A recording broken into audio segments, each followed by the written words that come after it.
அஸ்ஸலாமு அலைக்கும் ஃப்ரெண்ட்ஸ். இப்போ நம்ம மசால் வடை எப்படி செய்யலாம்னு பார்க்கலாம் வாங்க. அதுக்கு நான் 1/4 கிலோ கடல் பருப்பு, 1/4 கிலோ பட்டாணி பருப்பு எடுத்திருக்கேன். பட்டாணி பருப்பு எதுக்கு சேர்த்துருக்கேன்டா, அது நல்லா வடை வந்து கிறிஸ்பியாக நல்லா முறுமுறுன்னு வரும். அதுக்காக நான் பட்டாணி பருப்பு சேர்த்துருக்கேன். 2 பருப்பையும் நல்லா ஒன்றா சேர்த்து கழுகிக்கணும். கழுகி அதை 2 மணி நேரம் ஊற வச்சிடணும். ஊற வச்சதுக்கப்புறம் ஒரு மிக்ஸி ஜார் எடுத்து அதில் 5 காஞ்ச மிளகா, ஒரு கொத்து கருவேப்பிலை, ஒரு துண்டு இஞ்சி, 1 டீஸ்பூன் சோம்பு சேர்த்து நல்லா அரைச்சிக்கணும்.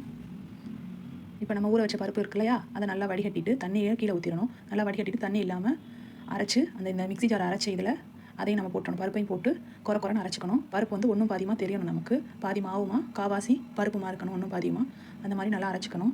அரைச்சதுக்கப்புறம் ஒரு 2 மீடியம் சைஸ் வெங்காயம் எடுத்துக்கோங்க.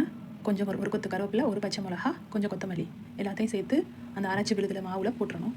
மாவில் போட்டதுக்கப்புறம் கொஞ்சோண்டு தேவையான அளவு உப்பு சேர்த்துட்டு கொஞ்சோண்டு இது போட்டுக்கணும், பெருங்காயத்தூள் சேர்த்து நல்லா பிசைஞ்சுக்கணும். நல்லா உப்பு வந்து எல்லா இடத்துலையும் நல்லா போய் படுற மாதிரி நல்லா பிசைஞ்சுக்கோங்க. அதுக்கப்புறம் சட்டியை நல்லா காய வச்சணும். காய வைக்கிறதுக்கு நல்லா ஹீட் பண்ணிவிட்டு அதுக்கப்புறம் எண்ணெயை ஊற்றுங்க. எண்ணெயை வந்து ஊற்றுனதுக்கப்புறம் மீடியம் ஃப்ளேமில் வச்சு நீங்கள் வந்து ரொம்பவும் குறைய வச்சுக்கூடாது, தீயை ரொம்பவும் கூட வச்சுக்கக்கூடாது. மீடியம் ஃப்ளேமில் வச்சு நீங்கள் எண்ணெயை காய வைக்கணும், ஹீட் பண்ணணும். ஹீட் பண்ணதுக்கப்புறம் வடை மாவை எடுத்து நல்லா உருண்டையாக பிடிச்சிக்கிட்டு அதுக்கப்புறம் உள்ளங்கையில் வச்சு தட்டணும். நான் உங்களுக்கு இப்போ உள்ளங்கையில் உருண்டையாக பிடிச்சிட்டு தட்டி காமிக்கிறேன். நான் வந்து இப்போ உங்களுக்கு வீடியோக்காக நான் வந்து இதை தட்டில் வச்சு உருண்டையாக பிடிச்சி தட்டி காமிக்கிறேன். நான் ஸ்ட்ரைட்டாக உருண்டையாக பிடிச்சி ஸ்ட்ரைட்டாக எண்ணெயில் போட்டுருவேன். இந்த மாதிரி வைக்க மாட்டேன்.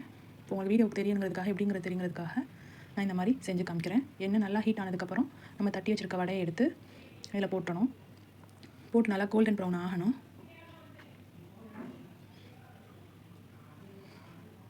நல்லா 2 சைடும் திருப்பி போட்டு கோல்டன் ப்ரௌன் ஆகிற வரைய நல்லா பொரிச்சுக்கோங்க. நம்ம வீடியோவுக்கு சப்போர்ட் பண்ணுங்கள் ஃப்ரெண்ட்ஸ். செஞ்சு பார்த்துட்டு எல்லோரும் எப்படி இருக்குன்னு கமெண்ட்டில் சொல்லுங்கள். லைக் பண்ணுங்கள், ஷேர் பண்ணுங்கள். வடை நல்லா மொறுன்னு வந்துடும் ஃப்ரெண்ட்ஸ். 2 பருப்பும் நம்ம சேர்க்கறதுனால, பட்டாணி பருப்பு சேர்க்கறதுனால வடை நல்லா கிறிஸ்பியாக மொறுன்னு வரும். வீடியோ பிடிச்சிருந்தா லைக், ஷேர், சப்ஸ்கிரைப் பண்ணுங்கள். தேங்க்யூ.